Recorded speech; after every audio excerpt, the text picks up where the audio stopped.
everybody, this is Mike with the One Stop Co-op Shop, and I'm playing a quick one today. This is Sherlock Solitaire. I was sent a review copy of this one. This is a quick solitaire card game. You can also kind of play two-player, and it's sort of themed after Sherlock Holmes if you squint your eyes. Now I'm going to do a quick solo playthrough of each of the scenarios because there's two different ones to play, and then I'll give my thoughts at the end of the video. And if you like the content on the One Stop Co-op Shop, consider supporting us through Patreon. You get early access to our videos and exclusive videos every month you can't see anywhere else, top 10 lists, extra playthroughs. You can also listen to our podcast for reviews and design discussions, or come and say hi and join the conversation on our Discord. So there's a few options for varying up the play in this game. You can play as either Holmes or Watson, and they have slightly different effects when you get pairs. I'll get to that in a second. And then you also have two different cases. Now, yes, they sound like Sherlock Holmes cases, and I think at least the final problem is a real one. Maybe the Valley of Fear is too. It's been a while since I read the collection. But they also have difficulty levels, and this one's supposed to be a little bit easier, so I'll show you that one first, and then I'll also do a game with this one because they're pretty straightforward. But that's all the variety in the game you get. Besides that, you just have a deck of cards, which have values 1 through 4. Those are called investigation cards, ones with numbers. Yeah, they're values 1 through 4, 8 copies of each.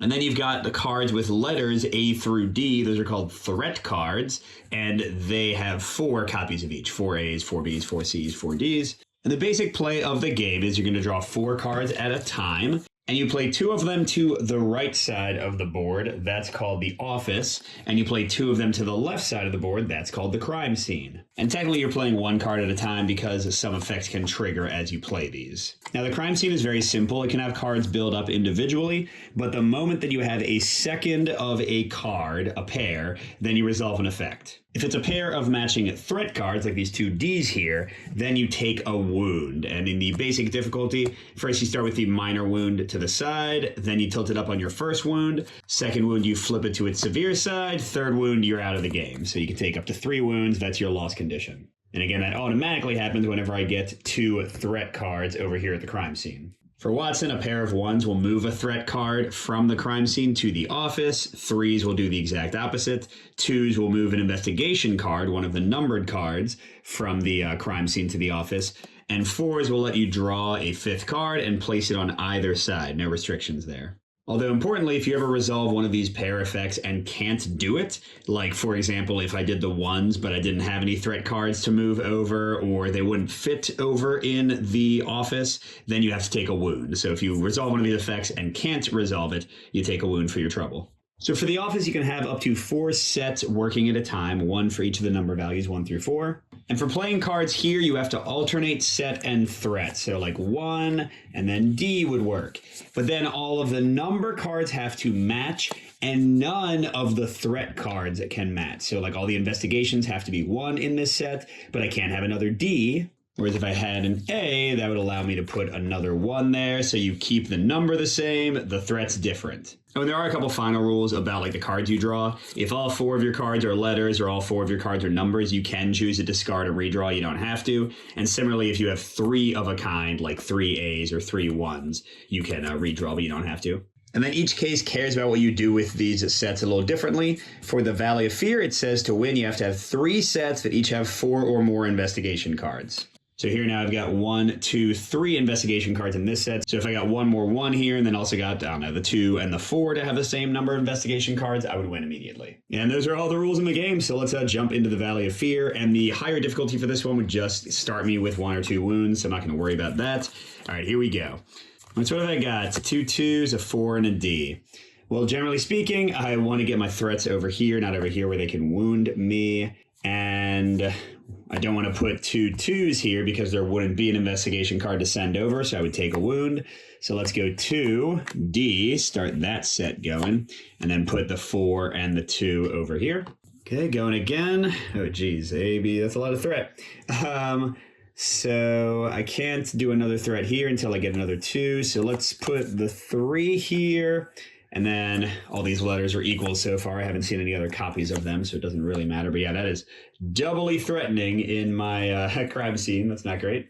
Okay, 1 and 2s, and okay. If I did a 2, that would move an investigation card over, which would move the 4 over. That's actually fine. And I could start a 1 row here, but I really want to get the D here, which would require me to start a new set. So yeah, okay, I think this is... Well, no. Let's maybe do this. So I'll do my 2 on the left first. That immediately gets discarded. And it forces me to move an investigation card over, which will start my 4 set. And then for my first card on the right, I can do that there. That will free me up to continue my 2 set there and put the 1 over there. And by the way, it can sometimes be easy to forget, like when you played 2 cards to the left and 2 cards to the right. So they sometimes suggest, I don't know, like tapping them until you've actually determined where your 4 are going. What have I got now? Ugh. Some 1s, D's, B's. Now, D's and B's are safe here, but I don't want to do that. Let's start out with the B here, right? That's safe because I already have a D there. But then there's no way for me to get the other D. Okay, so I'll put the D over here. Oh, wait, what's a 1-1 going to do? Oh, it's going to send a threat over. That'll be okay, because I can put this one here first. That's my second one on the right. And that's all 4 of my sets, by the way. Then I can complete the pair of the 1s. That gets discarded, and I have to send a threat over. But the 1 can hold any number of them. So let's see. We've seen 3 Ds. There's only 1 of those left in the deck. We've seen 2 Bs. We've only seen 1 C, which I guess means Cs are more dangerous. So I'd rather have them over. Not sure if that logic is right. All right. So I can safely put an A here. But again, I'd rather put it here. I could do like the 1 and the 4 here. And then 1 and A there. Sure, that works. I definitely have all threats. Oh, sorry. That was from a previous round. I definitely have all threats mucking things up over there. Okay, B is not safe, so I want to be able to put it here. It can't go on the 2s, so it would have to be like 1, then B. But if I put both 2s here, I'm going to trigger a 2 pile, which, actually move over. The 4 can fit, yes. So I'll start with a 1 there, and then a B there. Okay, and then that one, and then this one again, pairs up, sends a investigation. It can, actually, I could put the 1 there, and that would finish the 1 stack. And yeah, I'd rather have a 4 trigger than a 1, so boom. So yeah, that's gotten me my first stack of 4 investigation cards, so that one is good. So now if I can get like 2 more 2s on there and 3 more 3s or 3 more 4s, I'll be good to go. Oh, okay, now this one I could choose to discard because I got 3 of a kind. Do I want to? So I could put the 3 over there, and then the D could go on the 3s. What are 2 3s going to do to me, though? Bring a threat card over. Now, bringing a threat card over to the crime scene can do interesting things because it doesn't stop the set. So, like, if I brought over this internal D, those other cards still stay there, and suddenly now it's a little bit easier to build onto because I can fit another D there, for example. But no, besides that, this isn't really helping me that much. I'm just going to discard that. And if you go through the whole deck, you just reshuffle and keep going. Although there is an optional rule if you want to make the game even harder. I have not done this, where whenever you have to shuffle, you take a wound. Okay, so I can do 4, which lets me draw a card and place it on either side. Usually that's a good thing. I can put that 4 there, and then the C on it. Yeah, like that. Okay, and then I'll do the 1, and then I'll pair up the 4. So I draw a card, and I have to place it somewhere. 3 would work. Let's keep on building our sets. So we got 2 4s, 2 3s, 2 2s, and only 4 1s. Ooh, okay, so I could redraw because this is all investigation cards. Do I want to? I could fit the 2, I could fit the 4, which would then send a 3 and a 2 over, and that would give me a lot of space for threat cards and get me closer to winning. So sure, let's do that. Oh, I could do the 3 as well. What if I sent 2 2s over? I would send a 1 over. No, so I don't want to do that. So I'll put a 2 here, and then, yeah, I need to put the 3 here because I can't put it over there right now. Now, let's zoom out slightly so you can see my full sets. So I put the 2 there, and I'll put the 4 there. Okay, so I need 1 more 4 and 1 more 2, and I win. That's great. Haven't gotten any wounds yet. This is really good. So, okay. The 4, I could put the A first and then the 4. That'd be good. But the 3 would force me to bring over a threat, which actually I can handle at the moment. So sure, I just want to get closer to winning. So let's do A and then 4. So that has now gotten me 4 investigation cards in this set. So I just need to get like a letter and a 2 and I would win. And then the 3s, what's it going to do? Oh, bring a threat card over. C or A are safe. We've seen 3 A's, it looks like, and only 2 C's. And there's not that many cards left, so I guess the A is slightly safer. Now, what did I want to build? I want to build the 2s, though. Oh, but they have D and B, the only ones I don't want to bring over because they would pair up and wound me. Yeah, so let's bring the A over. I think I'm less likely to see another one. Whoops. Come back here, 1 card. Then I was placing this 4, right? I should have kept more track of what card I had. All right. Dang it, I didn't get a 2. Now I can put the A or the C here, and I can put the A or C here. So let's do that. So let's put a C there and an A here. And then I'll do 3 here. And we'll pair up the 4. If I get a 2, I win right away. Nope, that's a B. Where can I put it? I can put it over here on the 3. That's an innocuous place to stash it. Okay, I have 2 cards left, so I'm going to shuffle and keep going. Where the heck are the 2s? I do have 2s, right? I guess there's one there. How do I move? Oh, great. A pair of 2s would move a clue over. What do I do here? Okay, so I could pair up the 3s. In fact, it looks like I'll probably be forced to. C. I could do 3 and then C. And then pairing up the 3s would move something over, which could be the same C that I just placed. What would the 1s do? I would move a threat. Oh, okay. Actually, this might be sort of safe. I might kind of like get a little back and forth thing going. So look, if I go 3, C, then I can go 3s, discard. I can bring that C over. Then I can go 1s, discard, and put that C right back. Okay, let's go again. Hey, there we go. Okay, now can I safely do this? I think I can't. Well, let's see. If I do 4 and then 4, I'll get to draw a card. Yeah, but I can't have a place to put 2 C's. If I do 4 and then 2 over there, because I think you have to finish the round. The rules don't really make it clear, but I think you don't win until like you finish playing those 4 cards for the turn. So if I do a 4 there, 2 there, I've got enough to win. But then I'm going to pair up with one of them, and I can't put the other ones. See, actually, let's. I don't want to redraw because this is the 2 I need to win. I'm trying to get a perfect game here. If you can't tell, and have no wounds. All right, I'm gonna redraw. I want to get like a 2 and some other stuff. Hey, there we go. Oh, but that's still a lot of 4s. But the 4 doesn't let me draw a card, so that might be safe. Can I put a 3 down? I can put a 3 down. So cool. I'll put a 3 here. I'll put a 2 here. I'll pair up the 4s. I got to draw a card and place it.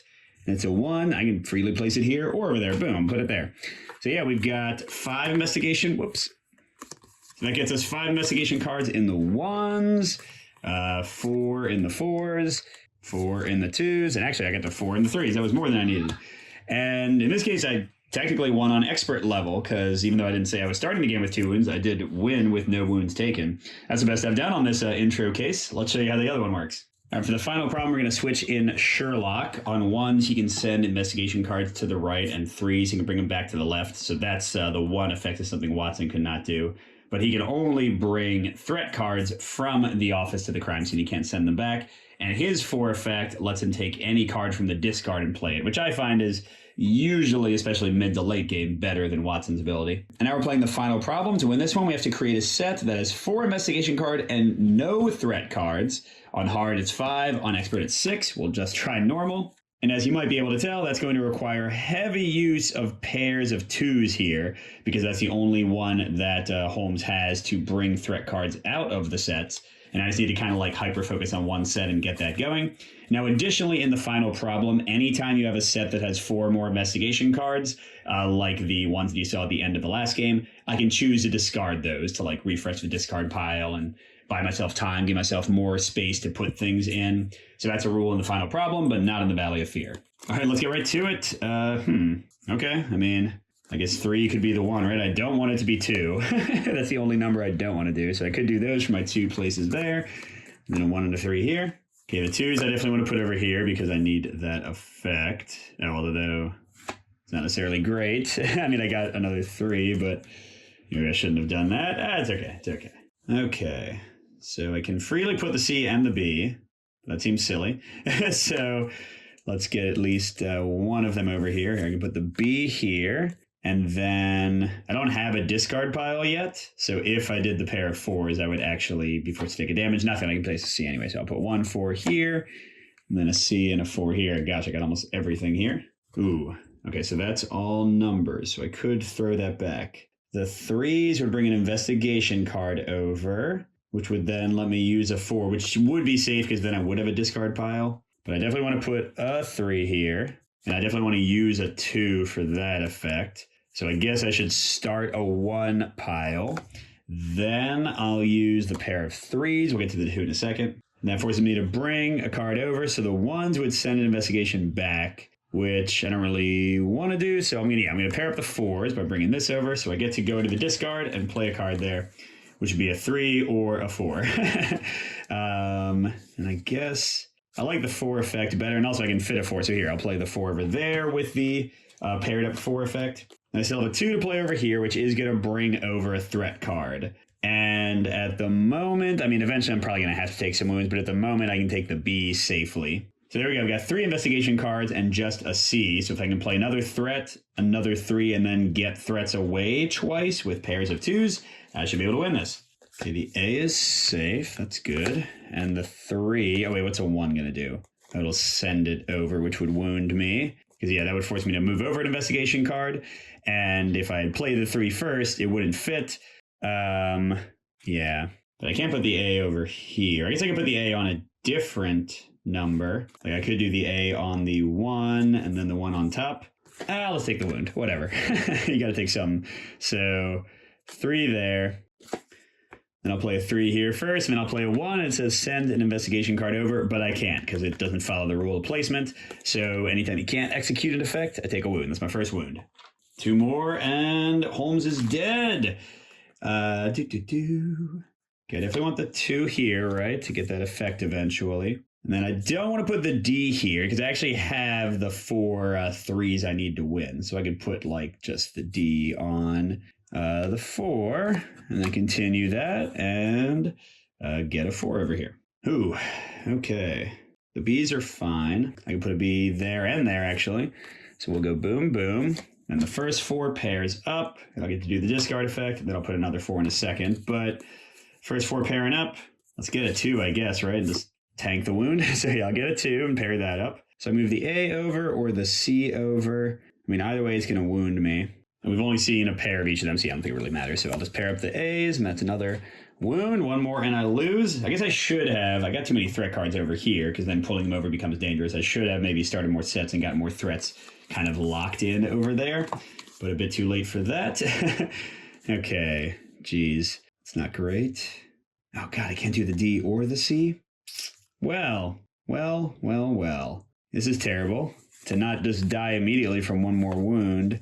Oh, no, I think there's no way for me to not die. Ah, crud, yeah.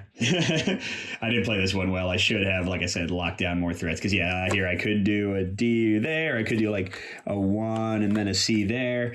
But either way, I'm having to put the C or the D here. It's going to pair up. It's going to give me my 3rd wound. All right, so that was it for the final problem. That one I think I'm only beaten once out of 4 or 5 tries. But that's it for Sherlock Solitaire. I'll do a really quick review on this one because there's not, that much going on to talk about.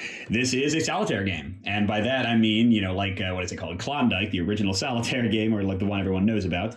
It's very quick to play. It can feel pretty random. It can feel like the luck of the cards can kind of determine your fate. So that's for better or worse. But yes, this is a solitaire game in the best sense of the word and in kind of the normal sense of the word, in that I was able to play it like the first time I got it 5 times in a row, just real quick, trying to win. So it certainly sets up quickly. It plays quickly. There are some pretty cool decisions on your turn. You certainly feel more control than the average solitaire card game. Like being able to discard cards when you get too many of one thing and having the choice between the 2 sides.